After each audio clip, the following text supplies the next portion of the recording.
नमस्कार, एक बार फिर से आप सभी का स्वागत है कलाम एकेडमी के डिजिटल प्लेटफॉर्म पर। प्यारे साथियों, मैं हूं विवेक और शुरू करते हैं हमारी दूसरी क्लास को, दूसरे लेक्चर को, जो है विकास के महत्वपूर्ण सिद्धांतों के बारे में। वो कौन कौन से सिद्धांत हैं जो कि विकास की परिभाषा को गढ़ते हैं, या फिर यूं समझ लीजिए कि जिनके ऊपर ये विकास की अवधारणा पूरी तरह से टिकी हुई है। इससे पहले की क्लास में हमने समझा था वृद्धि क्या है। तो वृद्धि क्या थी? शारीरिक अंगों में होने वाली बढ़ोतरी जो कि परिपक्वता तक होती है, जिसे मापा जा सके, जिसका मात्राकरण किया जा सके। ये तीन ही चीजें इसके अंतर्गत शामिल थी। और विकास जो है वो संपूर्ण जीवन में होने वाले परिवर्तन जो गर्भ से प्रारंभ होकर मृत्यु तक चलते हैं, ये बात हमने जानने की कोशिश की थी। अब आइए आगे बढ़ते हैं इस प्रक्रिया में और विकास के सिद्धांतों को समझते हैं। प्रिय विद्यार्थियों, वृद्धि और विकास की संकल्पना नाम का जो खंड आप पढ़ते हैं बाल विकास में, उसमें विकास के सिद्धांत से हमेशा प्रश्न पूछे जाते हैं। और 26 सितंबर को जो रीट आयोजित हुई थी, उस 26 सितंबर की रीट में जो लेवल 1 और लेवल 2 के अंदर जो क्वेश्चन आए थे पेपर्स में, वो विकास के सिद्धांतों से ही प्रश्न आए थे। तो ये वीडियो आपके लिए बहुत ज्यादा इंपॉर्टेंट है। आइए स्टार्टिंग करते हैं। लेकिन इससे पहले कि हम विकास के विभिन्न सिद्धांतों को समझें, आइए पहले विकास को लेकर जो महत्वपूर्ण मनोवैज्ञानिकों ने परिभाषाएं दी है, उनके ऊपर नजर डालने की कोशिश करते हैं। तो सबसे पहले हम बात करते हैं कुछ महत्वपूर्ण परिभाषाओं की। एलिजाबेथ हॉरलॉक, जो कि बाल विकास पर सबसे ज्यादा व्यापक अध्ययन के लिए जानी जाती हैं, उन्होंने बाल विकास को लेकर एक बात कही है कि विकास के फलस्वरूप व्यक्ति में नवीन विशेषताएं और नवीन योग्यताएं दृष्टिगत होती हैं, प्रकट होती हैं। तो नवीन विशेषता, नवीन योग्यता की बात कौन करती हैं? नवीन विशेषता, नवीन योग्यता की बात करती हैं श्रीमती एलिजाबेथ हॉरलॉक। उसके बाद आर्नोल्ड गेसेल का कथन आता है। वो कहते हैं कि विकास अभिवृद्धि के संप्रत्यय की अपेक्षा अधिक व्यापक है। यानी वृद्धि एक बहुत छोटी सी बात है। आपको याद हो तो वृद्धि और विकास के अंतर में भी मैंने कहा था कि वृद्धि विकास का अंग है, लेकिन विकास एक बड़ा व्यापक संप्रत्यय होता है। विकास अभिवृद्धि के संप्रत्यय की अपेक्षा अधिक व्यापक है। इसका अवलोकन, मूल्यांकन और कुछ समय तक तीनों रूपों में, कौन कौन से रूप? शरीर रचनात्मक, शरीर क्रिया विज्ञानात्मक और व्यवहारात्मक में मापन किया जा सकता है। यानी कि रचनात्मक, क्रियात्मक और व्यवहारात्मक में कुछ पक्ष हैं विकास के जिनका मापन हो सकता है। व्यवहारात्मक संकेत ही विकास के सर्वाधिक व्यापक परिचायक होते हैं। और आपको याद हो तो पिछली वीडियो में भी हमने ये पढ़ा था कि विकास के अंतर्गत जो परिवर्तन प्रकट होते हैं, उन्हें कार्यात्मक सुधार के रूप में देखा जा सकता है। और वही बात यहां पर है कि व्यवहारात्मक संकेत ही विकास के सर्वाधिक व्यापक परिचायक होते हैं। ये परिभाषाएं आपको एज इट इज याद करनी है, अगर आएंगी तो सीधे सीधे आ सकती हैं। फिर हर्बर्ट सोरेनसन की परिभाषा देखते हैं। वो कहते हैं कि विकास का अभिप्राय परिपक्वता तथा कार्यपरक सुधार की उस प्रक्रिया से है जो संरचना के स्वरूप में हो रहे गुणात्मक तथा परिमाणात्मक परिवर्तनों के फलस्वरूप होती है। याद कीजिए, हमने पिछली वीडियो में पढ़ा था कि वृद्धि केवल मात्रात्मक या परिमाणात्मक होती है, लेकिन विकास गुणात्मक भी होता है, मात्रात्मक भी होता है। और यही बात यहां पर हो रही है, गुणात्मक तथा परिमाणात्मक। विकास अभिवृद्धि की अपेक्षा गुणात्मक परिवर्तनों का विशिष्ट द्योतक है। अभिवृद्धि वाली चीजें तो विकास में शामिल है ही, उसके अलावा गुणात्मक परिवर्तन भी हम विकास के अंदर देख लेते हैं। उसके बाद इरा गॉर्डन की एक परिभाषा है। इरा गॉर्डन कहते हैं कि व्यक्ति का विकास एक ऐसी प्रक्रिया है जिसका प्रारंभ जन्म के समय से हो जाता है और वह तब तक चलती रहती है जब तक व्यक्ति पूर्णता को प्राप्त नहीं कर लेता। अर्थात विकास आत्मबोध, पूर्ति, अधिकतम संगठन और एकीकरण की पूर्णता की प्रक्रिया है। अब यहां पर आपको एक कंफ्यूजन हो सकता है कि साहब, आपने तो पिछली वीडियो में बताया था कि विकास गर्भ से प्रारंभ होता है, और यहां पर आप कह रहे हो कि इरा गॉर्डन कह रहे हैं कि ये तो जन्म से प्रारंभ हो रहा है। तो फिर सही किसको माने? सही आपको गर्भ को ही मानना है। लेकिन इस परिभाषा को भी आपको याद रखना है, क्योंकि यह परिभाषा 11वीं कक्षा की आरबीएससी की जो साइकोलॉजी की किताब है उसमें दी हुई है, इसलिए इस परिभाषा को हम छोड़ नहीं सकते। विकास निसंदेह गर्भ से प्रारंभ होता है, लेकिन अगर यह स्टेटमेंट ऐसा आ जाए और पूछे कि यह बात किसने कही, तो उत्तर इरा गॉर्डन हो जाएगा। आगे बढ़ते हैं और अगले कथन को जानते हैं, जो है फ्रैंक का। फ्रैंक कहते हैं अभिवृद्धि यानी कि ग्रोथ कोशीय गुणन, सेल्यूलर मल्टीप्लिकेशन है, यानी कि हमारी कोशिकाएं जो हैं वो कैसे बढ़ रही हैं, यह बात अभिवृद्धि से पता चलती है।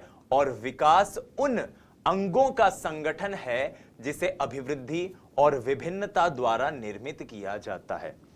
विकास उन अंगों का संगठन है जिसे अभिवृद्धि और विभिन्नता द्वारा निर्मित किया जाता है, बनाया जाता है, तैयार किया जाता है।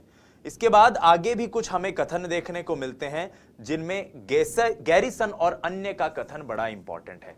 गैरिसन कहते हैं कि जब बालक विकास की एक अवस्था से दूसरी अवस्था में प्रवेश करता है तो उसमें कुछ परिवर्तन देखने को मिलते हैं। और जाहिर सी बात है, हमने विकास को परिभाषित भी ऐसे ही किया है कि विकास संपूर्ण जीवन में होने वाले परिवर्तनों की उत्तरोत्तर श्रृंखला है। यह परिवर्तन कुछ निश्चित सिद्धांतों का अनुसरण करते हैं और इन्हीं को विकास का सिद्धांत कहते हैं। तो देखो, विकास के सिद्धांत किसको कहा जाता है, यह बात की परिभाषा भी, वही सिद्धांत किसको कहते हैं विकास का, इस बात की परिभाषा भी आई हुई है। और यह परिभाषा दी है गैरिसन ने कि विकास की एक अवस्था से दूसरी अवस्था में जब बालक प्रवेश करता है तो उसमें कुछ परिवर्तन देखने को मिलते हैं। यह परिवर्तन कुछ निश्चित सिद्धांतों का अनुसरण करते हैं और इन्हीं को विकास के सिद्धांत कहा जाता है। विकास के सिद्धांत इन्हीं को कहा जाता है। ठीक है, अब देखिए आगे भी कुछ सिद्धांत के जुड़े हुए कथन हैं, इनको भी समझ लेते हैं। हालांकि स्किनर का यह कथन बड़ा इंपॉर्टेंट है क्योंकि इसी पर विकास का जो पहला सिद्धांत हम पढ़ेंगे वो टिका हुआ है कि विकास प्रक्रियाओं की निरंतरता। क्योंकि देखो, निरंतरता बोलने का मतलब यहां क्या है, मैंने कहा था कि गर्भ से विकास प्रारंभ होता है और मृत्यु तक चलता है। ठीक है, निरंतरता का सिद्धांत इस बात पर बल देता है कि व्यक्ति में कोई भी परिवर्तन आकस्मिक नहीं होता, अचानक से कोई परिवर्तन नहीं होता। ऐसे नहीं होता कि आज आप सो रहे हो तो आप 3 फुट के हो, सुबह उठोगे तो एकदम से 6 फुट हाइट हो जाएगी। धीरे धीरे धीरे धीरे ग्रेजुअली चीजें होती है। धीरे धीरे रे मना धीरे सब कुछ होए, माली सींचे सौगड़ा ऋतु आए फल होए। तो वही बात है, यहां पर कोई भी परिवर्तन आकस्मिक नहीं होता, अर्थात विकास एक सतत प्रक्रिया का द्योतक है और इसकी गति कभी तीव्र तो कभी मंद होती रहती है। इस कथन को मैं एक बार पुनः दोहराऊंगा आपके सामने, चिंता मत कीजिए। आगे बढ़ते हैं, डगलस व हॉलैंड का कथन देखते हैं। यह कहते हैं कि विभिन्न व्यक्तियों के विकास की गति में भिन्नता होती है। यह भिन्नता विकास के संपूर्ण काल में यानी पूरे जीवन काल में, चिरकाल में व्यक्ति में स्थायी बनी रहती है या यथावत बनी रहती है। यथावत मतलब बनी रहती है। भिन्नता, भाई मैं आपसे भिन्न हूं, आप किसी और से भिन्न है, कोई किसी से भिन्न है, हर व्यक्ति एक दूसरे से अलग है और यही भिन्नता विकास में दृष्टिगत होती है। स्किनर का एक और कथन है जो कहते हैं कि यह सिद्ध किया जा चुका है कि वंशक्रम उन सीमाओं को निर्धारित करता है जिसके आगे बालक का विकास नहीं किया जा सकता। यह भी प्रमाणित किया जा चुका है कि जीवन के प्रारंभिक वर्षों में दूषित वातावरण, कुपोषण, गंभीर रोग जन्मजात योग्यताओं को कुंठित और दुर्बल बना सकते हैं। ये कथन है जिससे एक बड़ा सिद्धांत निकल के आता है। मैं पहले ये कथन समझा रहा हूं, फिर जब सिद्धांत आएंगे तब उन कथनों को हम वापस समझेंगे। गैरिसन कहते हैं कि शरीर संबंधी दृष्टिकोण व्यक्ति के विभिन्न अंगों के विकास में सामंजस्य और परस्पर संबंध पर बल देता है। शरीर संबंधी दृष्टिकोण व्यक्ति के विभिन्न अंगों के विकास में सामंजस्य और परस्पर संबंध पर बल देता है। वहीं हार्लॉक कहती हैं कि विकास लयात्मक होता है, RYTHEMIC है ये, रिदमिक न कि, माफ कीजिएगा, लयात्मक होता है न कि नियमित, रेगुलर नहीं होता, लगातार नहीं होगा, ये लयात्मक होगा, नियमित नहीं होगा। ठीक है, लयात्मक होगा, रेगुलर नहीं। ठीक है, आइए अब आगे बढ़ते हैं और इसको समझने की कोशिश करते हैं। तो आइए विकास के सिद्धांतों की यात्रा को प्रारंभ करते हैं। और जैसा कि गैरिसन ने कहा कि व्यक्ति हर अवस्था से दूसरी अवस्था में जब जाता है तो उसमें कुछ व्यापक परिवर्तन दृष्टिगत होते हैं, हमें देखने को मिलते हैं। यही परिवर्तन जब आप जनरलाइज या एकीकृत स्वरूप में देखो तो विकास का सिद्धांत कहलाते हैं। व्यक्ति का विकास बहुत सारे सिद्धांतों पर निर्भर रहता है, यानी कि चाहे मेरा विकास हो, चाहे आपका विकास हो, चाहे हमसे पहले जो लोग इस सृष्टि पर आए हैं उनका विकास हो, या हमारे बाद जो लोग आएंगे उनका विकास हो, सभी का विकास कुछ निश्चित सिद्धांतों का अनुसरण करता है, निश्चित बिंदुओं का, पक्षों का अनुसरण करता है। उन्हीं को हम समझेंगे। और ये सबसे इंपॉर्टेंट टॉपिक है, जैसा कि मैंने बताया कि 26 तारीख को आपके रीट जो आयोजित हुई थी उसमें इससे क्वेश्चन आया था। तो विकास का जो पहला सिद्धांत हम पढ़ते हैं वो है निरंतरता का सिद्धांत। निरंतरता का सिद्धांत। आप सिर्फ इसे समझिए, नोट्स में आपको पीडीएफ में सारी चीजें लिखी हुई मिल जाएंगी। निरंतरता का सिद्धांत कहलाता है प्रिंसिपल ऑफ कंटिन्यूटी।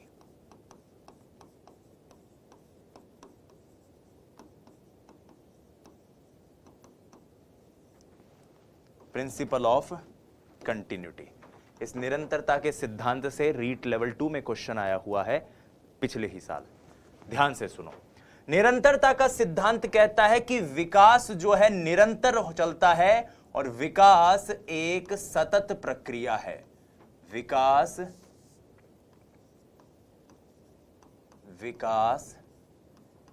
एक सतत प्रक्रिया है। सतत प्रक्रिया मतलब कंटिन्यूअस प्रोसेस, कभी रुकेगी नहीं, चलती रहेगी। ये चलती रहेगी, एक जैसी गति से नहीं चलेगी। इसीलिए हार्लॉक ने कहा था कि लयात्मक होता है, लगातार नहीं, नियमित नहीं। तो देखो, एक सतत प्रक्रिया है, इसकी गति कभी तीव्र, कभी मंद होती है। हम पढ़ते भी हैं कि शैशव अवस्था में विकास बहुत तीव्र होता है और जब आप उसके आगे की अवस्था में जाते हो तो विकास की गति थोड़ी सी कमजोर पड़ जाती है। यहां पर आपको एक चीज और याद रखनी है, हार्लॉक का कथन क्या है कि रिदमिक है, RYTHEMIC, रेगुलर नहीं, नियमित नहीं। एक जैसा हमेशा नहीं होगा, लेकिन एक लय में होगा, कभी तेज कभी धीरे, कभी तेज कभी धीरे। शैशवावस्था में गति तेज होती है, बाल्यावस्था में कम हो जाती है, फिर किशोरावस्था में बढ़ जाती है। तो विकास चलता तो रहेगा, जीवन पर्यंत चलता रहेगा, लेकिन एक जैसी गति से नहीं चलता। इसलिए निरंतरता का सिद्धांत है, सतत सिद्धांत है और गर्भ से होकर मृत्यु तक चलता है। स्किनर यही बात समझाते हुए कहते हैं कि निरंतरता का सिद्धांत इस बात पर बल देता है, अभी अभी हमने कथन पढ़ा है कि व्यक्ति में होने वाला कोई भी परिवर्तन अचानक नहीं होगा, आकस्मिक नहीं होगा। तो यहां पर एक स्किनर का कथन है, यह भी आपको याद रहना चाहिए। यह भी आपको याद रहना चाहिए।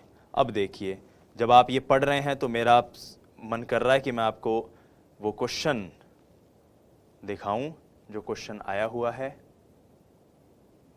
ये 26 सितंबर का क्वेश्चन है, 26 सितंबर 2021 रीट में आया हुआ क्वेश्चन है, जो कहता है कि विकास कभी ना समाप्त होने वाली प्रक्रिया है। कभी ना समाप्त होना मतलब गर्भ से मृत्यु तक। तो यह बात किस सिद्धांत से पता चलती है? सीधा सा ऑप्शन था, निरंतरता के सिद्धांत से। देखो, इतने सरल प्रश्न आएंगे प्यारे विद्यार्थियों, और अपन को उन सारे क्वेश्चनों को हल करना है। कोई क्वेश्चन हो, कसोई क्वेश्चन हो, अपन सगड़ा क्वेश्चन को बढ़िया जवाब देना है। और इसीलिए आप साथ में जुड़े रहिए मेरे। अगले सिद्धांत पर चलते हैं। निरंतरता के सिद्धांत के बाद जो दूसरा सिद्धांत हम पढ़ते हैं वो है व्यक्तिगत भिन्नता का सिद्धांत। कौन सा सिद्धांत? व्यक्तिगत भिन्नता का सिद्धांत।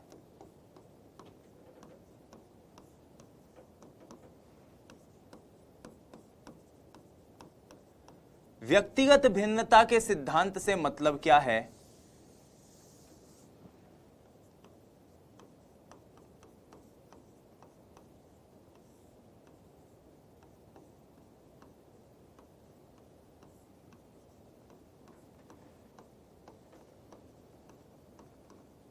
सिद्धांत इंडिविजुअल डिफरेंसेस।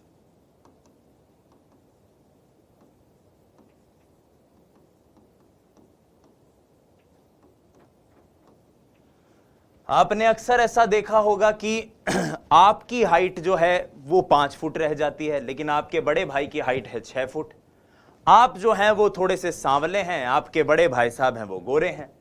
आप जो हैं, आपके घर वाले बताते हैं कि आप 13-14 माह के थे तब आप चलने लगे थे, और एक भाई है घर में जो कि जब चलता है या चलने की प्रक्रिया में आता है तो वो 10-12 माह का ही चलने लग जाता है। इसका मतलब जो हमारा विकास है उसमें कहीं ना कहीं एक वैयक्तिकता होती है, एक व्यक्तिगत भिन्नता होती है, एक इंडिविजुअल डिफरेंस होता है। हर व्यक्ति का विकास दूसरे व्यक्ति से अलग होता है, हर व्यक्ति का विकास दूसरे व्यक्ति से अलग होता है। तो लिखिए इस पॉइंट को कि विकास एक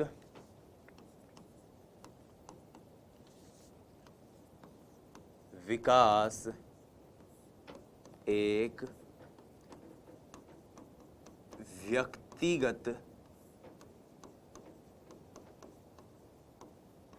प्रक्रिया है। Development is an individual process. हर व्यक्ति का विकास दूसरे से अलग है। तीसरे सिद्धांत पर आते हैं। ये करीब 15-16 पॉइंट हैं जो अपने को याद रखने हैं, बस अपना काम बन जाएगा उससे।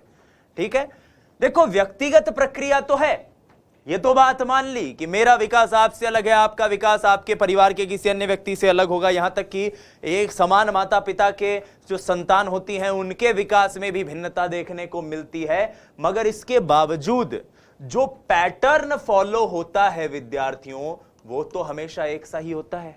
मतलब चाहे बच्चा भारत में जन्मे, चाहे पाकिस्तान में जन्मे, चाहे अंग्रेज का बच्चा हो, चाहे एशियन का बच्चा हो, मान लिया भिन्नता होगी, लेकिन उसके बावजूद भी वो चलने का प्रक्रिया तो उसकी वैसी होगी ना। वो सबसे पहले घुटनों के बल चलेगा, फिर किसी को चीज को पकड़ के खड़ा होगा, फिर चलने लगेगा, फिर दौड़ने लगेगा, फिर भागने लगेगा। बोलने की प्रक्रिया होगी तो पहले ऐसे करके बलबलाने की कोशिश करेगा, फिर बाइलिबल्स बोलने की कोशिश करेगा। सभी बच्चे एक जैसे अक्षरों वाले जिनमें युग्म होते हैं, जैसे पापा, बाबा, मम्मम, इस तरह के शब्दों का प्रोनाउंस करेंगे। तो इसका मतलब व्यक्तिगत भिन्नता होने के बावजूद एक ऐसा पैटर्न, एक ऐसा प्रतिमान होता है जो हर व्यक्ति के विकास में हमेशा एक जैसा रहता है। तो इस तीसरे पॉइंट को लिखिए कि विकास का सिद्धांत, विकास, इसका नाम है इस सिद्धांत का समान प्रतिमान का सिद्धांत। समान प्रतिमान का सिद्धांत, इसको हम कहते हैं यूनिफॉर्म पैटर्न। एक जैसा प्रतिमान होता है, सभी का विकास, सभी का विकास एक निश्चित प्रतिमान का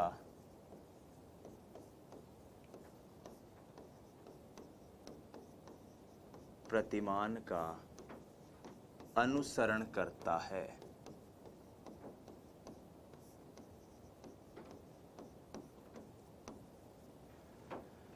यहां पर हरलॉक मैडम एक बात कहती हैं कि एक जाति का विकास बिल्कुल एक तरीके से होगा। अब आप कहेंगे कि साहब जाति का मतलब क्या, कोई ठाकुर, ब्राह्मण, बनिया, ओबीसी ऐसे जाति? नहीं नहीं नहीं नहीं दोस्तों, यहां जाति का मतलब है मनुष्य जाति। तो विकास में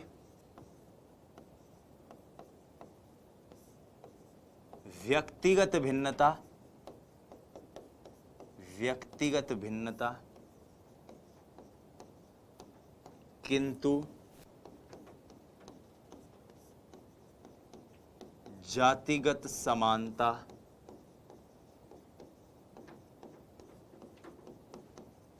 होती है।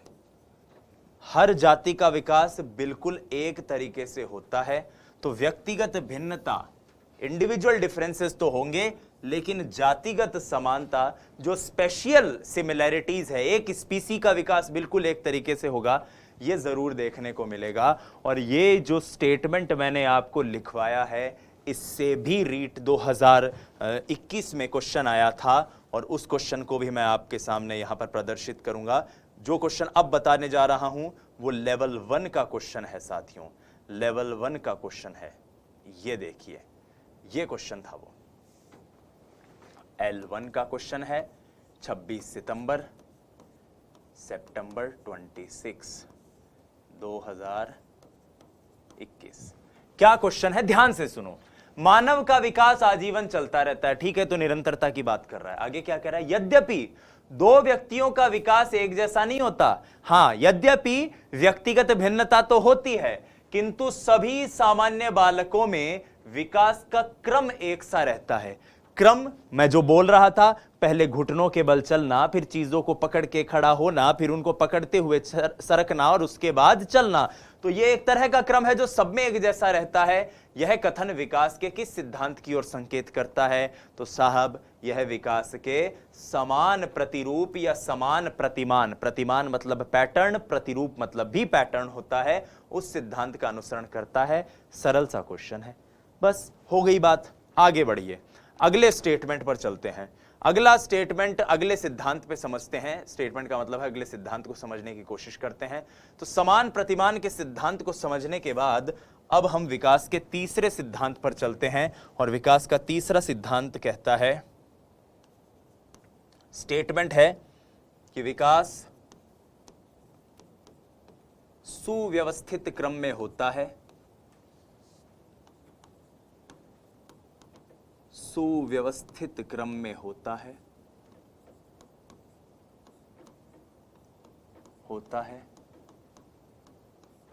अर्थात व्यवस्थित श्रृंखला का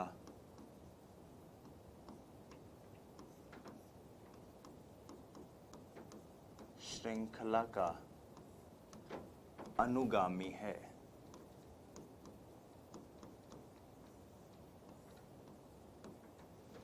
व्यवस्थित श्रृंखला का अनुगामी है, और इसका मतलब क्या है, ऑर्डरली एंड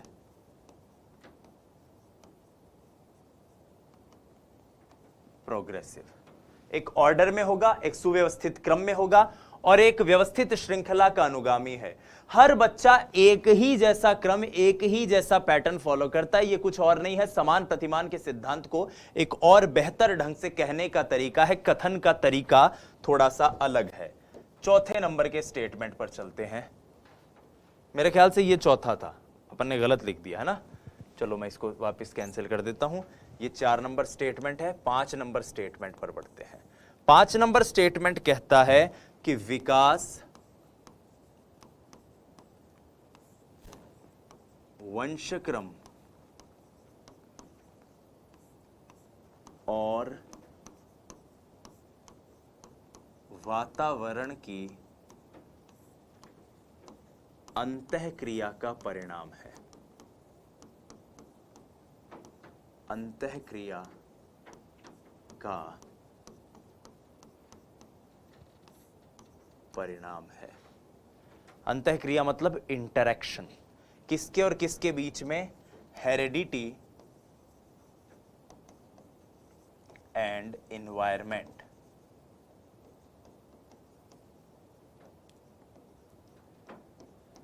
प्यारे साथियों, हम में जितने भी गुण परिलक्षित होते हैं, चाहे शारीरिक हो, चाहे मानसिक हो, चाहे संवेगात्मक हो, संज्ञानात्मक हो, या तो उन गुणों को हमने अपने पूर्वजों से ग्रहण किया है, या तो ऐसा हुआ होगा कि वो गुण हमने अपने पूर्वजों से ले लिए, या फिर ऐसा रहा होगा कि उन गुणों को हमने जिस वातावरण में हम हैं उस वातावरण में रहने के कारण हम में वो गुण आ गए। तो इसलिए जो विकास है उस पर वंशक्रम और वातावरण दोनों अपना असर डालते हैं।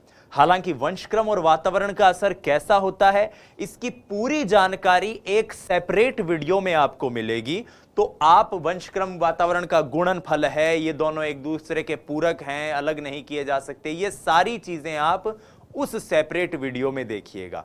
ठीक है, इस वीडियो में अपन इसकी बात नहीं करेंगे, इसमें सिर्फ इतनी सी बात को याद रखना है, वंशक्रम वातावरण की अंतःक्रिया का परिणाम है। वंशक्रम संभावनाओं को बताएगा और उन संभावनाओं के अंतर्गत जो कौशल आपको अर्जित करना है उसकी बात कौन करेगा? वातावरण। आइए 6th पॉइंट पर चलते हैं साथियों। छठा पॉइंट, अगला पॉइंट यह कहता है कि विकास के विभिन्न पक्ष, विकास के विभिन्न पक्ष एक दूसरे से अंतर संबंधित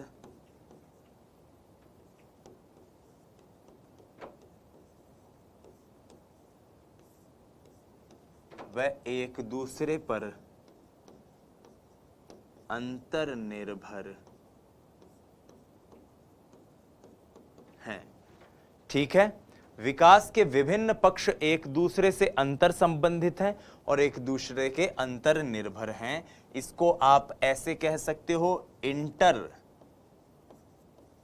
रिलेटेड एंड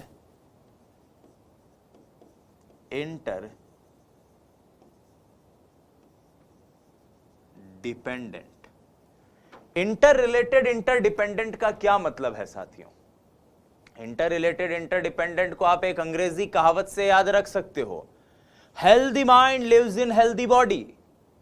भाई जैसा आपका शरीर रहेगा, मन और मस्तिष्क भी उतना ही स्ट्रांग रहेगा।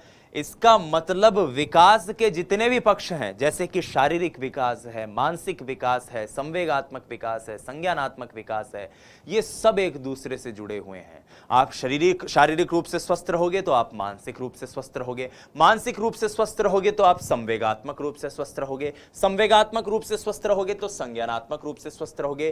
तो इस प्रकार से सारे पक्ष एक दूसरे से संबंधित होते हैं और यहीं से हमारा अगला पॉइंट बनता है और वो ये बनता है, हालांकि इसी से ही जुड़ा हुआ है, कुछ अलग नहीं है, कि विकास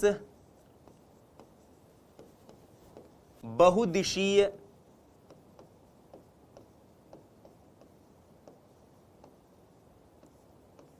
व बहुआयामी होता है। बहुआयामी होता है, बहुदिशीय वह बहुआयामी होता है। बहुदिशीय मतलब एक समय पर विकास बहुत सारी दिशाओं में हो सकता है। आपका शरीर जब बढ़ रहा है तो आपके खून में वृद्धि हो रही है, तब आपकी हड्डियों में वृद्धि हो रही है, तब आपकी मांसपेशियों में वृद्धि हो रही है। लेकिन जब शरीर में वृद्धि हो रही है तो संवेगों में भी वृद्धि हो रही है, संवेग भी विकसित हो रहे हैं, माफ कीजिएगा। जब संवेग विकसित हो रहे हैं तब आप मानसिक कौशल का भी विकास हो रहा है, तब सामाजिक कौशल का भी विकास हो रहा है। तो इसका मतलब विकास बहुदिशीय और बहुआयामी है, मल्टी डायरेक्शनल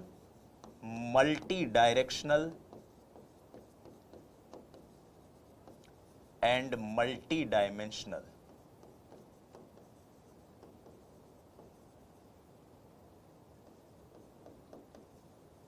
याद रहेगी ये बात। मल्टी डायरेक्शनल मतलब बहुत सारी दिशाओं में हो रहा है और मल्टी डायमेंशनल मतलब बहुत सारे डायमेंशन, शारीरिक विकास के साथ मानसिक हो रहा है, मानसिक के साथ संवेगात्मक, संवेगात्मक के साथ संज्ञानात्मक। तो ये अलग अलग डायमेंशन सारे एक साथ काम कर रहे हैं। ये बहुदिशीय और बहुआयामी विकास की प्रकृति को दृष्टिगत करता हुआ एक कथन है। इसके बाद बढ़ते हैं आगे, अगले कथन को समझने की कोशिश करते हैं और अगला कथन कहता है कि विकास संचयी होता है। विकास कैसा होता है? संचयी होता है। संचय मतलब क्यूमुलेटिव। तो लिखो, विकास संचयी होता है। Development is a cumulative process. संचयी को आप कैसे समझते हो? संचय का मतलब होता है जुड़ना। धीरे धीरे चीजें जुड़ती हैं और एक बेहतर चीज बनती है। इसको आप एक छोटे से मोटिवेशनल कथन से याद रखो कि एक कुल्हाड़ी के प्रयोग से मैं 50 बार चोट मारता हूं और एक चट्टान को तोड़ता हूं, तो 50वीं चोट पर अगर चट्टान टूट रही है तो क्या पहले ही चोट की इंपॉर्टेंस नहीं है? है ना? बिल्कुल है। पहली चोट अगर नहीं पड़ती तो क्या 50वीं चोट उस चट्टान को तोड़ पाती? विकास की संचयी प्रकृति यही कहती है कि बालक अपने जीवन के शुरुआत में जितने भी कार्य करता है, छोटा बच्चा यूं यूं ऐसे ऐसे पैर मारता रहता है, आपने देखा होगा, हाथ पांव ऐसे हिलाता है, ये प्रक्रिया अपने आप में एक आगे बढ़कर धीरे धीरे धीरे उसका योगदान, उसको मदद करती है, जुड़ती है, उसका फायदा पहुंचाती है। किस चीज में? कि कब वो व्यक्ति आगे चलकर, आगे जाकर क्या करेगा? चलेगा। तो ये सब छोटे छोटे गतिविधियां वो जो बच्चा कर रहा है, जिस दिन उसने जन्म लिया उस दिन से, या जिस दिन वो गर्भ में आया उस समय से जो भी छोटी छोटी गतिविधियां उसके द्वारा हो रही है, ये सब संचित रूप से होकर उसके विकास में सहायक होती है। ठीक है, ये पॉइंट क्लियर। अगले पॉइंट पर चलते हैं। अगला पॉइंट कहता है कि विकास, बड़ा इंपॉर्टेंट कथन है, विकास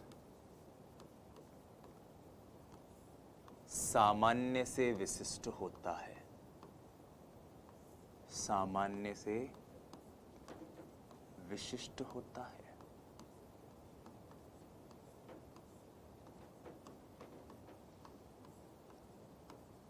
फ्रॉम जनरल टू स्पेसिफिक,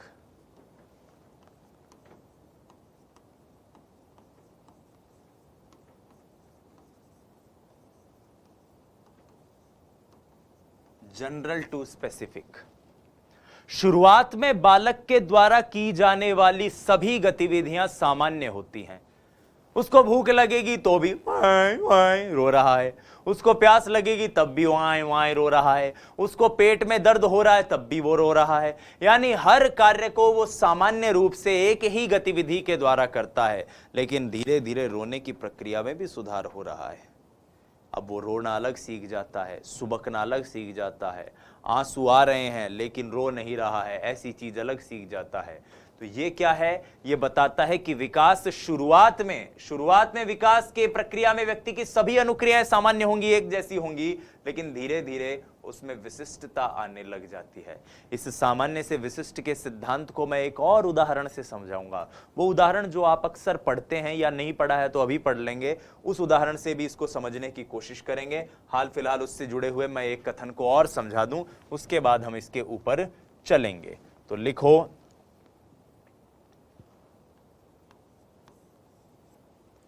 विकास एकीकृत स्वरूप में होता है। स्वरूप में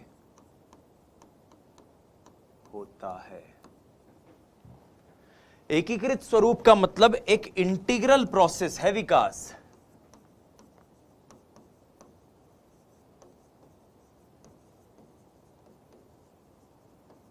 शुरुआत में बच्चा किसी कार्य को करने के लिए अपने पूरे अंग का इस्तेमाल करता है।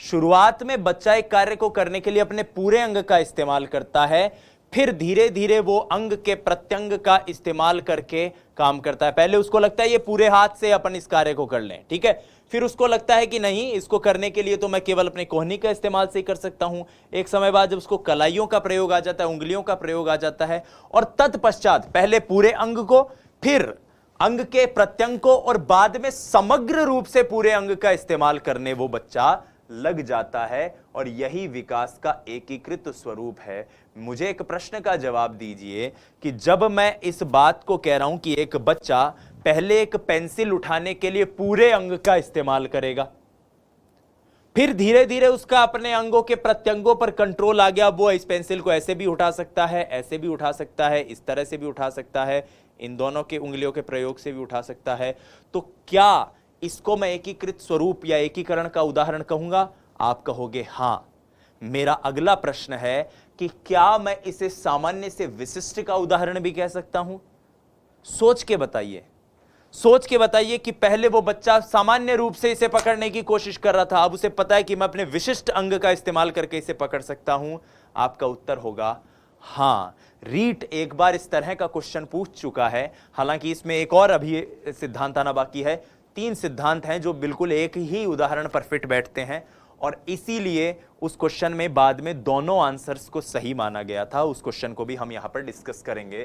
तो विकास एकीकृत स्वरूप में होता है, यह पॉइंट भी मेरे ख्याल से मेरे सभी दोस्तों को क्लियर हो गया होगा। अगले पॉइंट पर चलते हैं। अगला पॉइंट कहता है कि विकास पूर्वानुमेय होता है, यानी विकास की जो भी संभावनाएं हैं उनकी भविष्यवाणी की जा सकती है। विकास की भविष्यवाणी की जा सकती है। भविष्यवाणी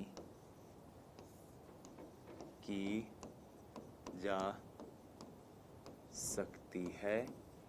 कुछ पुस्तकों में इसे आप पूर्वानुमेय पढ़ोगे, जिसको हम कहते हैं प्रेडिक्टेबल इन नेचर। पूर्वानुमेय या प्रेडिक्टेबल का मतलब, अरे एक पुरानी कहावत है कि पूत के पांव पालने में ही दिख जाते हैं। जो व्यक्ति अच्छा है, बेहतर है, वो पहले से ही पता चल जाता है।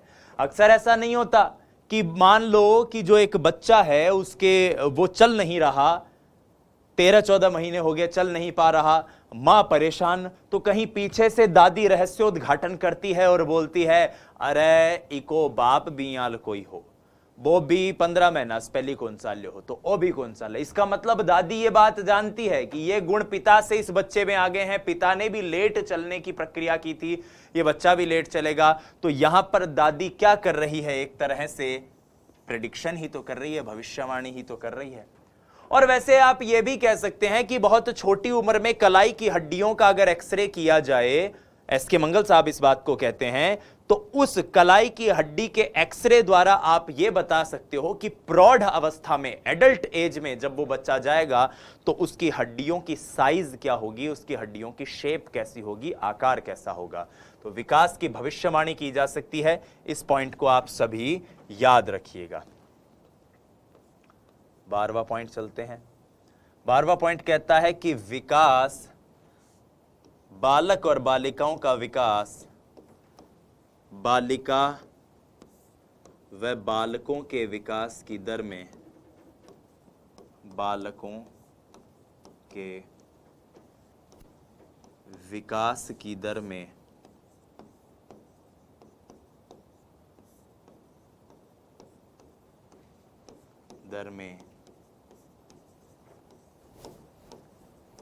भिन्नता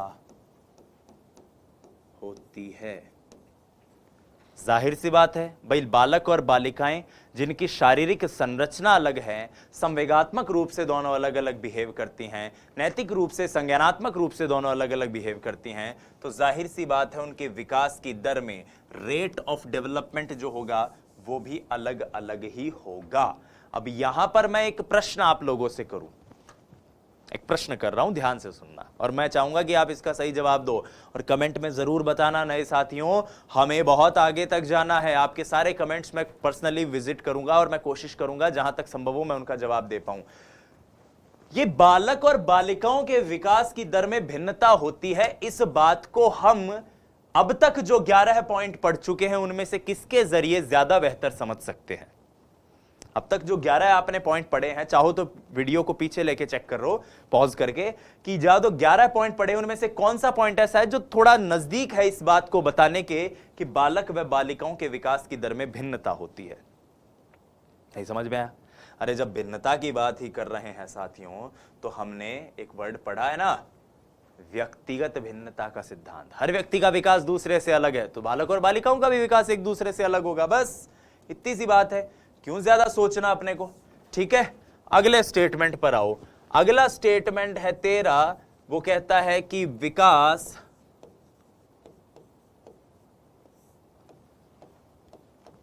सांस्कृतिक, ऐतिहासिक, भौगोलिक परिदृश्यों से भौगोलिक परिदृश्यों से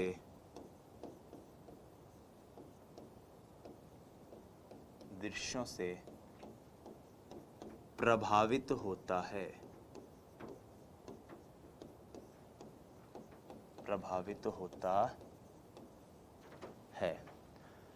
सबसे पहले बात करते हैं भौगोलिक, ज्योग्राफी के वजह से विकास जो है वो जरूर प्रभावित होगा। आपने देखा भी होगा जो चाइना वाले हैं, छोटे छोटे से गुट्टे गुट्टे से होते हैं, आंख ऐसे मीची हुई सी होती है उनकी। जो भारत के लोग हैं वो अलग होते हैं, अमेरिका वगैरह के लोग अलग ही एकदम गोरे चिट्टे से होते हैं। हमारे यहां पर अगर वो आ जाएं तो अपनी ये धूप ही नहीं बर्दाश्त कर पाएंगे वो लोग, इतनी गर्मी है जो अपने राजस्थान में होती है। इसका मतलब भौगोलिक परिदृश्य जो है वो व्यक्ति के विकास को प्रभावित करते हैं। क्या संस्कृति व्यक्ति के विकास को प्रभावित करती है? बिल्कुल प्रभावित करती है। अगर संस्कृति का प्रभाव नहीं होता तो हम वाइगोत्स्की को क्यों पढ़ते? वाइगोत्स्की क्या कहता है कि समाज, संस्कृति और भाषा विकास में सहायक होती है, तो संस्कृति विकास को प्रभावित करती है। और तीसरा पक्ष है ऐतिहासिक। ऐतिहासिक मतलब हिस्टोरिकल।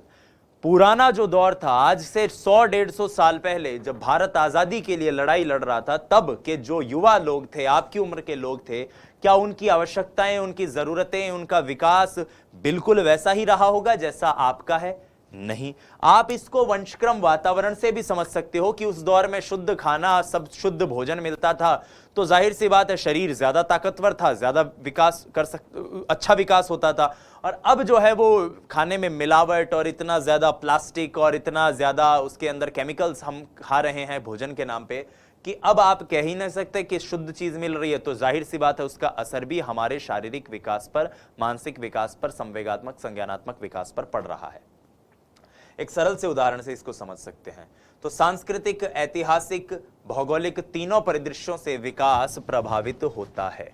एक चीज याद रखिएगा, 14th क्वेश्चन, 14th पॉइंट बड़ा इंपॉर्टेंट है कि विकास के अवस्था के अपने खतरे होते हैं। विकास की प्रत्येक अवस्था के, और ये क्वेश्चन आया भी हुआ है रीट में, विकास की प्रत्येक अवस्था के, विकास की प्रत्येक अवस्था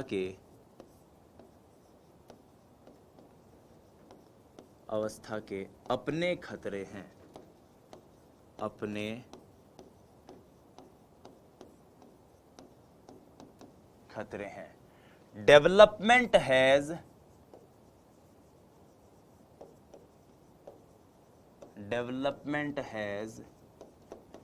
इट्स ओन हजार्ड्स। विकास के प्रत्येक अवस्था के अपने खतरे हैं। Development has its own hazards. हर अवस्था के अपने खतरे हैं। अब खतरे का मतलब क्या है? हर अवस्था की अपनी विशेषता होती है साथियों, इसको सरल भाषा में समझते हैं। हर अवस्था की अपनी विशेषता होती है, लेकिन अगर वो विशेषता उसके बाद की अवस्था में भी बनी रहे तो क्या उस वक्त उसको विशेषता कहोगे? विशेषता नहीं साहब, वो खतरा बन जाएगी। फिर एक सरल से उदाहरण से समझते हैं कि एक बच्चा बोलने की प्रक्रिया की शुरुआत में शैशवावस्था में तुतला कर बोलता है, दा दा दा दा दा करके बोल रहा है। और अब मान लो वही बच्चा अवस्था में आ जाए, आपकी अवस्था में आ जाए, मेरी अवस्था में आ जाए और बोले दुर्जी दुर्जी थाइटलोजी पदा दो, थाइटलोजी पदनी है मेरे को, थी दीपी पदनी है लीत के लिए। तो आप उस बच्चे को क्या कहोगे कि यार ये तो बड़ी टेंशन वाली बात है, तू इतना बड़ा हो गया और अभी भी तुतला रहा है। ये तुतलाहट उस अवस्था की एक विशेषता थी जब वो बोलना शुरू कर रहा था, बलबला रहा था, ताकि वाचिक विकास हो उसका, जो भाषाई विकास हो, माफ कीजिएगा, उसका। लेकिन उस अवस्था से जैसे ही अगली अवस्था में या अगले दौर में वो आया, वो विशेषता अगले सभी दौरों के लिए क्या बन गई? एक खतरा बन गई। और इस तरह से आप समझ सकते हैं कि प्रत्येक अवस्था के अपने खतरे होते हैं। ठीक है, अगले स्टेटमेंट पर चलते हैं। अगला स्टेटमेंट क्या कहता है? कितने कुछ स्टेटमेंट हो गए साथियों? 14। स्टेटमेंट नंबर 15, विकास लंबवत न होकर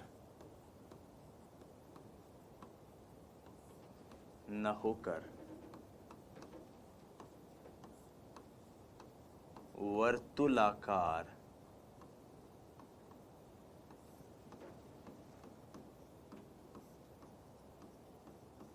होता है। It is spiral in nature.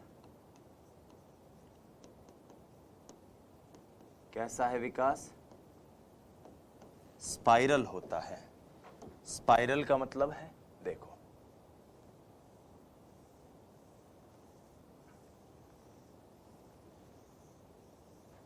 इस तरह से समझो। मैंने ये तो आपको बता दिया था कि विकास हर अवस्था में एक जैसा नहीं होगा। कभी इसकी गति मंद पड़ती है, कभी इसकी गति तीव्र होती है। अब ये मंद और तीव्र क्यों होती है साथियों? ये तीव्र मंद इसलिए होती है क्योंकि एक अवस्था में जब विकास हो जाता है तो सीधा आगे जंप नहीं मारता। कुछ समय तक विकास धीरे होता है। फिर वो धीरे इसलिए होता है क्योंकि इससे पहले की अवस्था में जो तीव्र विकास हुआ है, इसको परिपाक किया जाए, इसको सुदृढ़ किया जाए, इसको कंसोलिडेट किया जाए। तो जैसे ही वो परिपाक होता है, सुदृढ़ होता है, कंसोलिडेट होता है, उसकी अगली अवस्था में फिर विकास तेजी से होता है।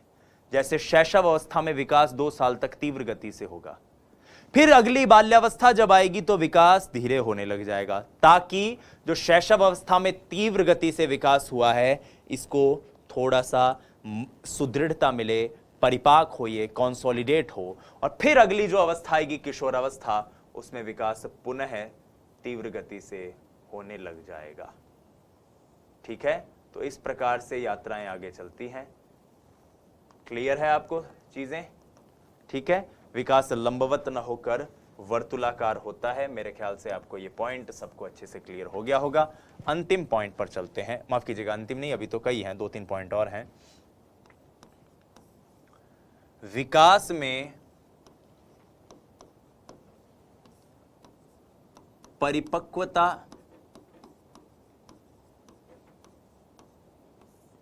व अधिगम की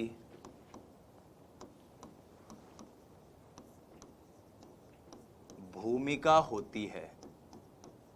अधिगम की भूमिका होती है। मैच्योरेशन और लर्निंग, मैच्योरेशन और लर्निंग।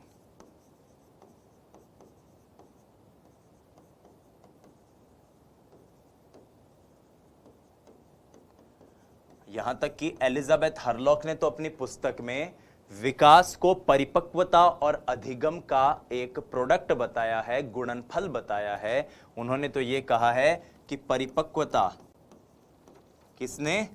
एलिजाबेथ हरलॉक ने, गुणा अधिगम बराबर क्या होगा? विकास। अब इसको आप एक छोटे से उदाहरण से देख सकते हो। मैं एक छोटी सी कहानी आपको सुना दूं, उससे आपको चीजें क्लियर हो जाएंगी। एक परिवार में 2 बच्चे थे, 2 भाई थे, एक रामू था, एक शामू था, और रामू और शामू दोनों ही जो हैं जुड़वा भाई थे। जुड़वा भाई थे यानी कि यह कहानी आपको परिपक्वता, अधिगम और विकास तीनों के बीच के अंतर को समझाने के लिए बता रहा हूं मैं। क्या थे? जुड़वा भाई थे। अब ये जुड़वा भाइयों को इनके पिता का मन किया कि मैं स्विमिंग सिखा के ने लेके जाऊं। पिताजी जब स्विमिंग सिखाने के लिए गए कोच के पास, तो कोच ने मना कर दिया कि साहब अभी तो इन बच्चों की उम्र ही क्या हुई है, अभी ये परिपक्व नहीं हुए हैं, अभी इन बच्चों को स्विमिंग नहीं सिखाई जा सकती, इनके पांव जमीन तक नहीं अड़ेंगे जब ये पूल में जाएंगे। तो पापा ने कहा ठीक है। इसका मतलब वो बच्चे सीख नहीं पाए। इसमें किस चीज का योगदान था? परिपक्वता का। ठीक है, और लर्निंग भी अपने आप में एक विकास है। हरलॉक का कथन है, learning is a development bye effort and exercise. व्यक्ति के खुद के प्रयास और व्यक्ति के परिश्रम द्वारा, अभ्यास द्वारा किया जाने वाला विकास ही अधिगम कहलाता है।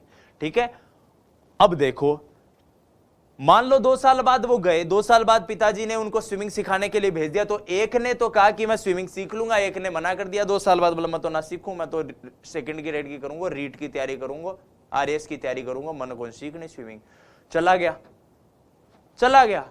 अब मुझे ये बताओ कि जब बच्चे 20 साल के हो जाएंगे, एक भाई जुड़वा भाई है, एक स्विमिंग सीख रहा है, एक नहीं सीख रहा है, तो दोनों का शारीरिक विकास क्या बिल्कुल एक जैसा होगा? नहीं। उसका शारीरिक विकास अच्छा होगा दूसरे के मुकाबले जो स्विमिंग सीख रहा है। क्यों? क्योंकि उसके विकास में उसकी स्विमिंग ने, उसके अधिगम ने रोल प्ले किया है। और इस कथन के द्वारा आप इस कॉन्सेप्ट को समझ सकते हो।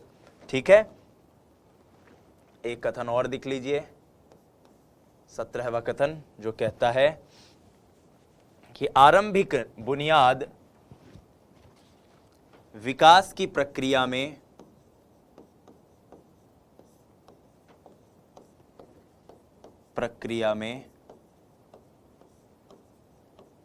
आरंभिक बुनियाद मतलब शुरुआत का विकास, यानी शैशवावस्था का विकास।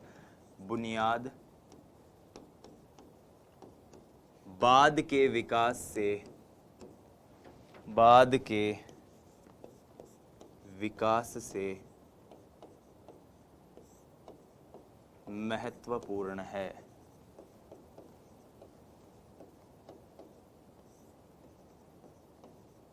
महत्वपूर्ण है।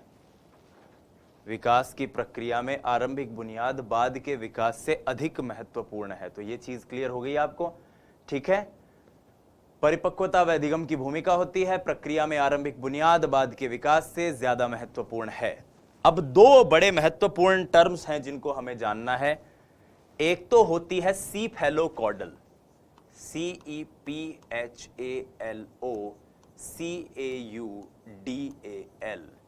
सीफेलोकॉडल का मतलब होता है सिर से पैर की तरफ, सिर से पैर।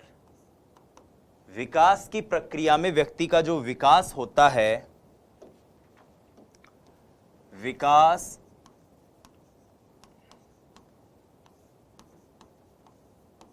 सिर से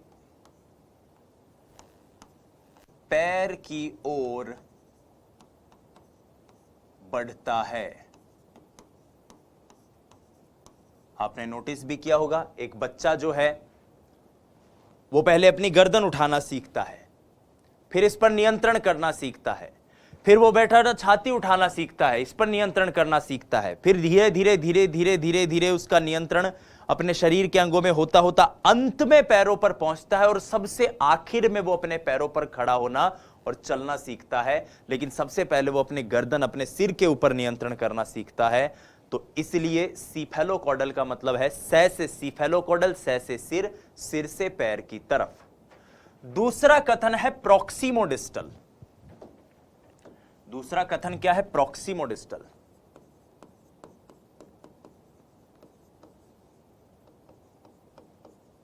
डिस्टल, यह है केंद्र से परिधि।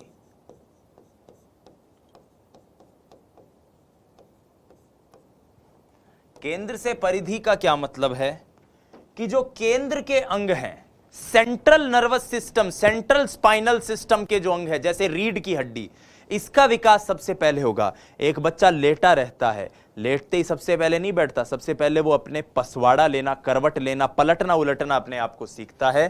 तो यहां पर हम क्या कहेंगे? केंद्र के अंग परिधि के अंगों से, परिधि के अंगों से पहले विकसित होते हैं, पहले विकसित होते हैं। अभी देखिए, आपको एक स्क्रीन पर मैं एक फोटोग्राफ दिखाता हूं सीफेलोकॉडल और प्रॉक्सिमोडिस्टल को समझाने के लिए। ये देखिए साथियों, यहां पर दो फोटोग्राफ्स आपको दिख रही है, एक है ए, एक है बी। पहली तस्वीर में आप एक लाल लाइन को आते हुए देख पा रहे होंगे। ये लाल लाइन जो सिर से शुरू होकर और सीधे कहां तक आ रही है? लंबवत, एक तरह से सीधी आ रही है सिर से पैर की तरफ, जो बताती है पहले ऊपर के अंग विकसित होते हैं और बाद में नीचे के अंग विकसित होते हैं। और इस प्रकार से आपका विकास चलता है सीफेलोकॉडल। दूसरी तस्वीर है प्रॉक्सिमोडिस्टल, जो बताती है पहले अंग विकसित होते हैं केंद्र के, और केंद्र के अंग जब विकसित होते हैं उसके बाद बाहरी अंगों का नंबर आता है, बाहरी अंग उसके बाद विकसित होते हैं। तो ये कंधा, फिर हाथ, भुजाएं, फिर कोहनी, फिर जो आपकी आर्मपिट है, फिर कलाई और अंत में उंगलियां। ठीक इसी प्रकार से, इसी तरह से नीचे, और ऐसे व्यक्ति का विकास केंद्र से परिधि की ओर होता है। तो ये सीफेलोकॉडल और प्रॉक्सिमोडिस्टल की बात कौन करते हैं? ये करते हैं साइकोलॉजिस्ट, चाइल्ड डेवलपमेंट की जब बात समझाते हैं तब। तो ये पॉइंट आपको याद रखना है। यहां पर विकास के तमाम सिद्धांत समाप्त होते हैं और इसके बाद हम हमारे प्रश्नोत्तर की श्रृंखला को बढ़ाते हैं। जो प्रीवियस ईयर्स में क्वेश्चन कुछ पूछे गए हैं उनको डिस्कस करते हैं। ये तो एक रीट का 2021 का क्वेश्चन मैंने डिस्कस कर ही लिया था आपसे। आइए अब आगे बढ़ते हैं अगले प्रश्न पर। अगला प्रश्न बहुत इंपॉर्टेंट प्रश्न है, ध्यान से सुनना। शुरुआत में एक बच्चा अपनी पूरी हथेली का उपयोग करके वस्तु को पकड़ता है।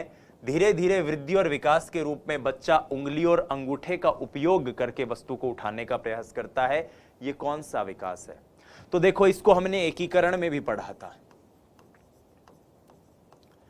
इसको हमने सामान्य से विशिष्ट में भी पढ़ा था। लेकिन मैं आपसे कहूं कि भाई प्रॉक्सिमो डिस्टल भी तो कुछ ऐसी ही बात करता है। जब मैं कह रहा हूं केंद्र से आगे के परिधि के अंग विकसित होंगे, इसका मतलब पहले ये कोहनी विकसित होगी, फिर भुजाएं विकसित होंगी, माफ कीजिएगा, पहले कंधा, फिर भुजाएं, फिर कोहनी, फिर हाथ, फिर कलाई और फिर उंगलियां, हथेली। ठीक है, तो इसका मतलब इस प्रश्न का उत्तर व्यापक से विशिष्ट, जनरल टू स्पेसिफिक भी हो सकता है। इसका प्रॉक्सिमो डिस्टल ये भी हो सकता है। देखिएगा, ये उदाहरण इन तीनों पर उपयुक्त बैठता है विद्यार्थियों, तीनों पर उपयुक्त बैठता है। ठीक है, और इसीलिए इस प्रश्न का उत्तर जब बोर्ड ने ये प्रश्न आया था तो बी और सी दोनों सही माने थे, बी और सी दोनों सही माने थे। ये क्वेश्चन फिर 26 सितंबर की रीट का ही है जो हमने अभी डिस्कस किया। ठीक है, आइए आगे बढ़ते हैं अगले स्टेटमेंट पे। अगला स्टेटमेंट है, निम्न में से कौन सा कथन विकास के बारे में सही नहीं है? यानी विकास के सिद्धांतों के संदर्भ में असत्य कथन जानना है। पहला, विकास अंतःक्रिया का फल है। बिल्कुल साहब, विकास तो अंतःक्रिया का फल है। हार्लॉक तो कहती हैं कि अधिगम और परिपक्वता, और कुछ मनोवैज्ञानिक इसको वंशक्रम और वातावरण की अंतःक्रिया मानते हैं। तो ये तो बिल्कुल सही कथन है। फिर क्या है? एक व्यवस्थित श्रृंखला का अनुगामी है, हमने ये भी पढ़ा है। विकास एक व्यक्तिगत प्रक्रिया है, व्यक्तिगत मतलब इसमें व्यक्तिकता होती है, व्यक्तिगत भिन्नता होती है, बिल्कुल ये बात सही है।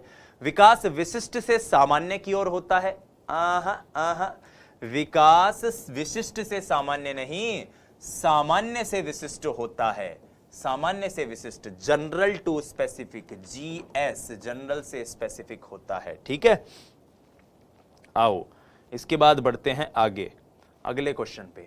निम्न में से कौन सा कथन विकास के संदर्भ में सही नहीं है? विकास प्रतिमानों की कुछ निश्चित विशेषताओं की भविष्यवाणी की जा सकती है, बिल्कुल। विकास का उद्देश्य वंशानुगत संभाव्य क्षमताओं का विकास करना है, बिल्कुल। संभाव्य क्षमताएं जो हमारी है वंशक्रम के द्वारा दी गई, उन्हीं का ही तो विकास करना विकास है। ठीक है, विकास के विभिन्न क्षेत्रों में खतरे नहीं होते ना, अभी पढ़ा है हमने, विकास के विभिन्न क्षेत्रों में खतरे होते हैं, ये हमारा आंसर है। और प्रारंभिक विकास बाद के विकास से अधिक महत्वपूर्ण है, बिल्कुल ये कथन भी हमने पढ़ा है। तो आंसर क्या हो गया इसका? Option C. अगले कथन पर चलते हैं। विकास प्रक्रियाओं की निरंतरता का सिद्धांत केवल इस तथ्य पर बल देता है कि व्यक्ति में कोई भी परिवर्तन आकस्मिक नहीं होता। ये कथन किसका है? तो देखो, कोई परिवर्तन आकस्मिक नहीं होता, निरंतरता का सिद्धांत, ये कथन दिया हुआ है स्किनर का। हमने कथनों वाले स्टेटमेंट में ये पढ़ा भी था, इसलिए हमारे इस क्वेश्चन का आंसर हो जाता है स्किनर। इसके बाद ये एक क्वेश्चन जो एनसीईआरटी से है, देखिए, वे परिवर्तन जो एक निर्धारित क्रम का अनुसरण करते हैं तथा प्रधानतः उस आनुवांशिक रूपरेखा ब्लूप्रिंट से सुनिश्चित होते हैं जो हमारी समृद्धि और विकास में समानता उत्पन्न करते हैं। ये एनसीईआरटी में लिखा हुआ स्टेटमेंट है, एनसीईआरटी में दी हुई परिभाषा है, और ये परिभाषा एनसीईआरटी ने दी है परिपक्वता यानी कि मैच्योरेशन की। मैच्योरेशन की जो परिभाषा एनसीईआरटी ने दी है वो परिभाषा यही है। क्या है परिभाषा? कि वे परिवर्तन जो एक निर्धारित क्रम का अनुसरण करते हैं तथा प्रधानतः उस आनुवांशिक रूपरेखा से सुनिश्चित होते हैं जो हमारी समृद्धि और विकास में समानता उत्पन्न करते हैं। हमारे अंदर कुछ ब्लूप्रिंट है, कुछ आनुवांशिक योग्यताएं हैं जो समय आने पर दृष्टिगत होंगी, और यही क्या है?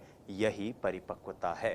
तो डियर स्टूडेंट्स, आज के इस वीडियो में हमने जिन चीजों को डिस्कस किया, एक बार कथन आप सारे याद रख ही लेंगे, एक बार हम तुरंत बहुत शॉर्ट स्पीड में विकास के सिद्धांत डिस्कस कर लेते हैं। सबसे पहले निरंतरता का सिद्धांत, जो कहता है सतत होगा विकास, गर्भ से लेकर मृत्यु तक। व्यक्तिगत भिन्नता, सबका विकास अलग होगा लेकिन उसके बावजूद समान प्रतिमान यानी सबके विकास में एक निश्चित पैटर्न होगा। सुव्यवस्थित क्रम का अनुगामी है, व्यवस्थित श्रृंखला का अनुगामी है। वंशक्रम वातावरण की अंतःक्रिया का परिणाम है। विभिन्न पक्ष एक दूसरे से अंतर संबंधित, अंतर निर्भर है, इसलिए बहुदिशीय बहुआयामी है। संचय भी होता है, सामान्य से विशिष्ट होता है, एकीकृत स्वरूप में होता है। भविष्यवाणी की जा सकती है। बालक बालिकाओं का विकास अलग होगा, सांस्कृतिक, ऐतिहासिक, भौगोलिक परिदृश्यों से प्रभावित होगा। प्रत्येक अवस्था के अपने खतरे हैं। लंबवत न होकर वर्तुलाकार होता है। परिपक्वता और अधिगम की इसमें भूमिका होती है और आरंभिक बुनियाद बाद के बुनियाद से महत्वपूर्ण है। सीफेलोकॉडल और प्रॉक्सिमोडिस्टल को हमने देखा था। सीफेलोकॉडल सिर से पांव तक, प्रॉक्सिमोडिस्टल केंद्र से लेकर बाहरी अंगों तक। बहुत बहुत धन्यवाद। जय हिंद, वंदे मातरम। स्वस्थ रहिए, मस्त रहिए, अपनी तैयारी में व्यस्त रहिए। नमस्कार।